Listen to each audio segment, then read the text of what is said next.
People think they come to Bali to find themselves, but most people come here to disappear, unwillingly. Yet the scariest part is that it works. If you're here because you think, dream, believe that moving to a place like Bali will fix all the things that feel off in your life, then this video might be for you. Grab yourself a cup of coffee, tea, water, beer, and let's chat. People don't come to Bali for no reason. There is something about this place. It's not imaginary, it's not a hype. There is magic, there is freedom, there is smiles and kindness, there is diversity, benefits of currency, beautiful places to stay, wonderful escapes, open-mindedness, and a general exhale for the nervous system. Bali gives something to people that they forgot they were missing. It brings out parts of themselves that were either suppressed, hidden, or covered of responsibilities and society rules and to-dos. But also Bali is full of main characters and very few NPCs. Fit people, healthy people, spiritual people, wealthy people, business people. Everybody has a mission. Everyone here has something to say. That's why it's the land of creators, of digital nomads, of entrepreneurs. When people arrive to Bali, they arrive more open to life, open to the world. They allow life to happen to them and for them. These people come more creative, more social, more emotional, more themselves. So Bali doesn't change who you are. It just removes all that noise around you and allows you to simply be. I imagine all of this sounds like the dream. And it is. I'm not gonna tell you it isn't. It is. There is always a price to pay to live in paradise. And most of those prices people don't really talk about. Not much, at least. People also arrive tired to Bali. Not from the flight, but from the soul. They arrive burnt out, disconnected from their home country. They come broken.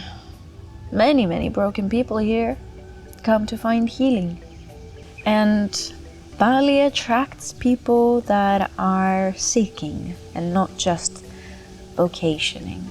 If you are someone that is seeking freedom, meaning, softness, reinvention, then Bali will promise you all of that. And you will get it. Yet the soft truth is that Bali doesn't create transformation. It only amplifies whatever you bring with you. If you're lost, you will feel even more lost. If you're grounded, you will grow. If you're avoiding, then avoidance will get only prettier, not easier. Bali doesn't ask from you much at first. You can float, you can be, you can feel, you can simply exist. You can live beautifully without deciding much. And that's a gift, yet also a trap, depending where you're at. Let's start with the good news first. Number one is your nervous system can finally take a breath. And that's because life here is easy.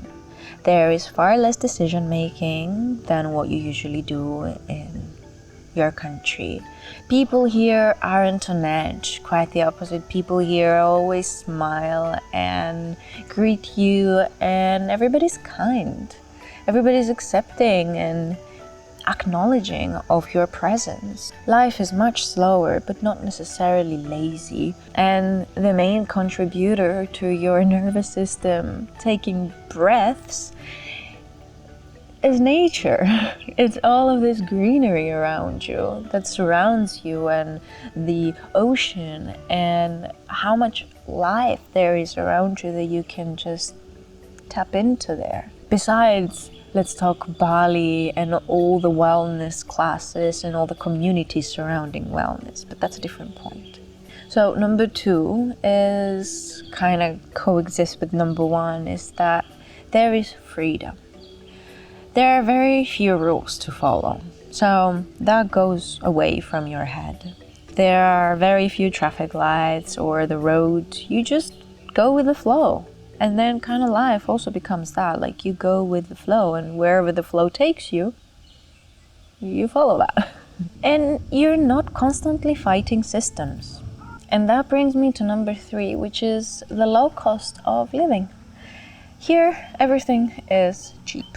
And obviously, it's this currency privilege that if you're getting euros or dollars or anything else than IDR, then your life here will be great. Here, you will eat 3 times a day, outside in a beautiful restaurant, have as many coffees as you want. And by the way, their coffees are...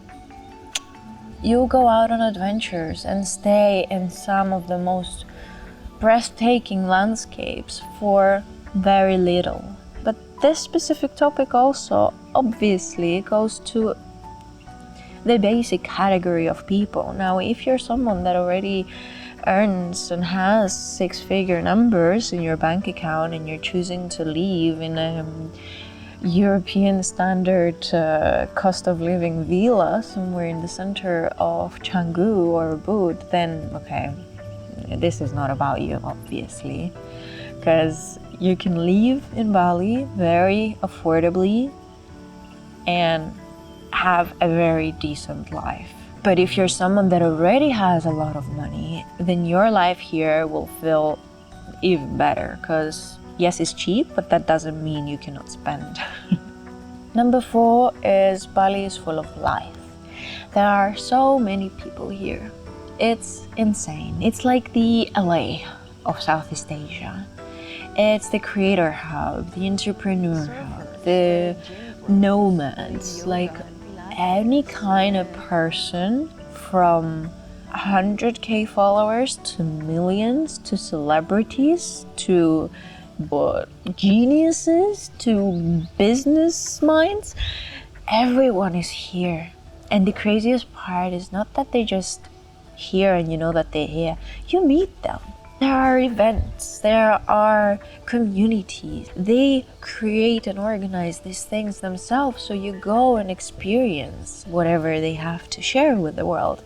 And there is such a huge vortex of energies and people and all they bring into the world here that it just gives you life and motivation and ambition and just this feeling of wanting to be someone and be better than who you already are.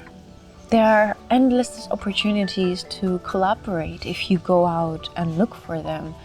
The networking in Bali, to be honest, I think it might be even better than Dubai's. Just that here it's all more freedom and nature and flow. It's not so much business and money and let me get on top of the world. And just as I mentioned before, my analogy of everybody here is the main character and not an NPC, well, you feel unique just for being here. You feel like a main character just because you're living here. It gives you a sense of identity, gives you the feeling of achievement, it makes you feel that you're more special, it boosts your ego a bit. Number 7, nature. Nature deserves a point on its own because nature is not just an activity, it's the background. It's everywhere. And even if you're driving on a scooter, you're going to be looking around and all these green rice fields around you, or you're going on a little road trip up in the mountains and you have the waterfalls, and maybe you choose to go to a volcano or to a black sand beach or the jungle. Nature here heals your soul in so many ways, and it's so beautiful.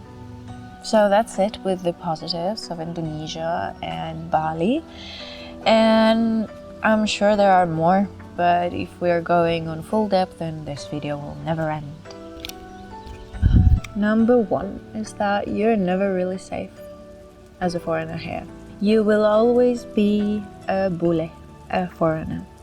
And your white skin, your not Indonesian looking face will always be your enemy here.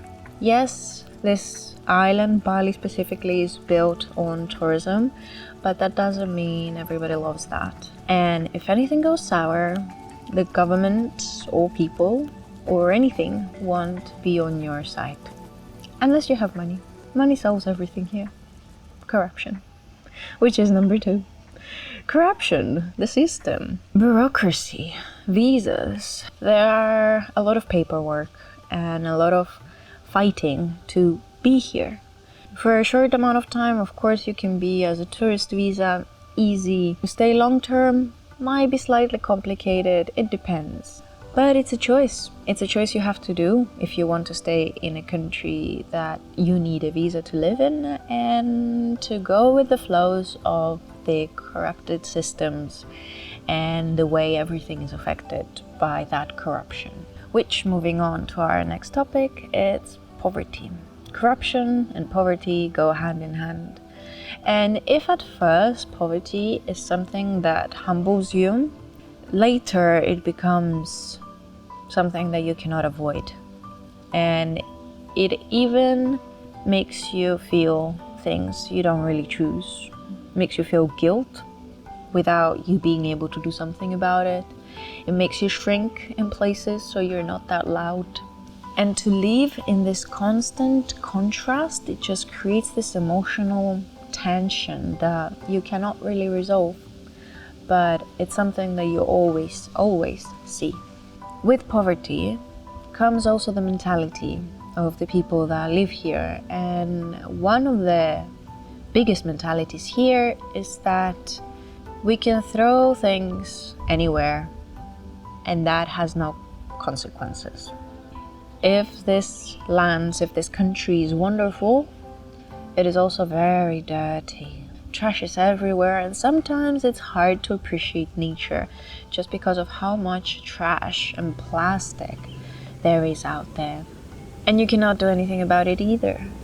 You can help in your own ways, and there are a few ways, but the daily picture of nature being disrespected in so many different ways, with plastic burnings and constructions and never-ending money making out of their beautiful lands and sceneries, pollution, all of that stuff is exhausting. As healthy as you are here, doing all the fitness and yoga and Pilates and gyms and nature and adventure, it is also unhealthy. It pays you back in other ways, like the traffic. The traffic in Bali is one of the worst that I've ever seen. Not only the traffic, the exhaust, all these things that you breathe because you're on a bike, most likely, and also the chaos of driving and having to be in constant protection of not to die. So yeah, everything comes with a price. I think that's the moral of the story here. But let's move on. Jobs are never in Bali. In order to live in Bali, you have to earn money from abroad or from your own thing or from your own business or anything else, but not in Bali unless you're a yoga teacher. Other than that, you need to be a nomad basically, or open your own thing or build another villa. Before, I mentioned how communities exist in Bali, and you can always tap into those communities and feel part of something bigger and big family and all of those things. But for all of that, as anything else in life, you have to pay.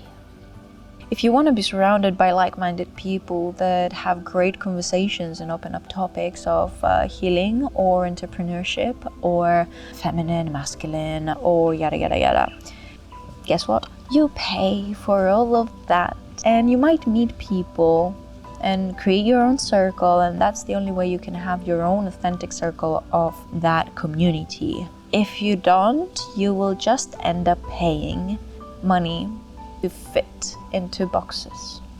Communities exist here, They are created from people that live here and that get paid from them. But people don't stay in Bali. People come here for seasons. And once the seasons are done, these people leave. So people that come and go and do their own thing. And the main important part about people in Bali is that everybody come here with a goal or a reason. And all they see is that goal or reason. Everybody's focused on themselves. And even if it's the community, it's a selfless community-based thing. Like, people will talk about themselves. People will try to prove themselves. People will try to make you like them because they think that they are someone, just because they are in Bali.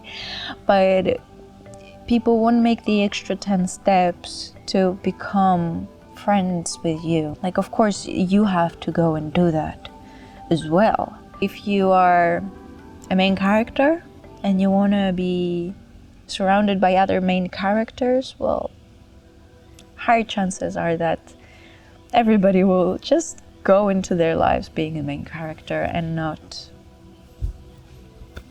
Number 9 is also very similar to number 8. And just as people are temporary, Bali is quite fake. You think when you come to Bali you find depth. You realize that there is no depth. Whatever depth you might find is in here.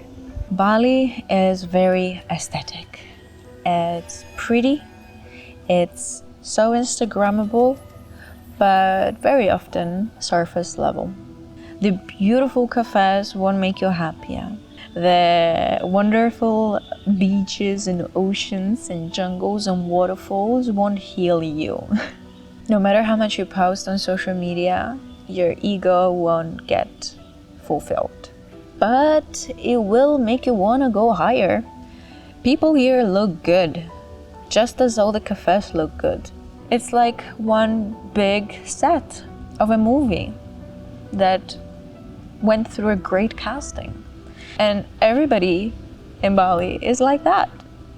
So then when you are surrounded by it, by all this curated perfection, you start to seek perfection. And you start to feel like, oh, I'm not doing enough. How many do we still have? 1, 2, 3, 4, 5. Stay with me.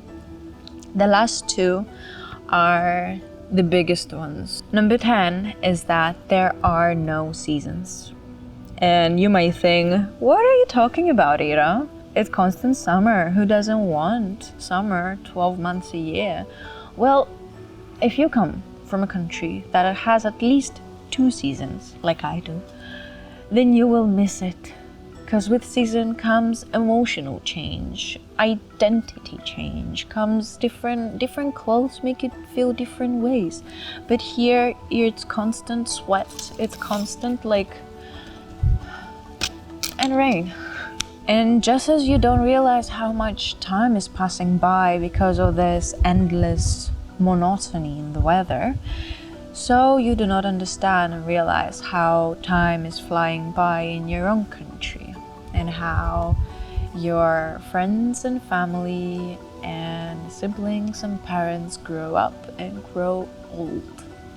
And there is a feeling of guilt in that.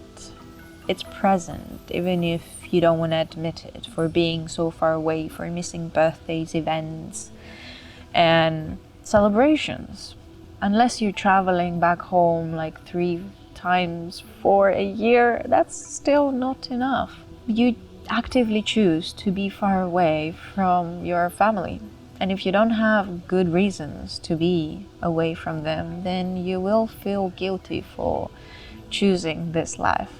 And eventually you will want to go back to your roots, to the people that you know that are here for you, rather than trying to find people that might or might not stick around and choose the same life as you do. You get used to paradise. You get used to paradise so much that it's not a paradise anymore. The green is green, the blue is blue. The beauty loses its power, and when everything is beautiful, beauty stops motivating you. It just becomes your basic reality.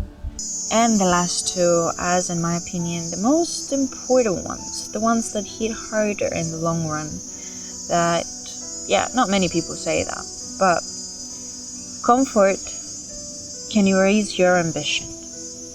Life here won't push you unless you push yourself. It won't do that. You will be in an indefinite float of life.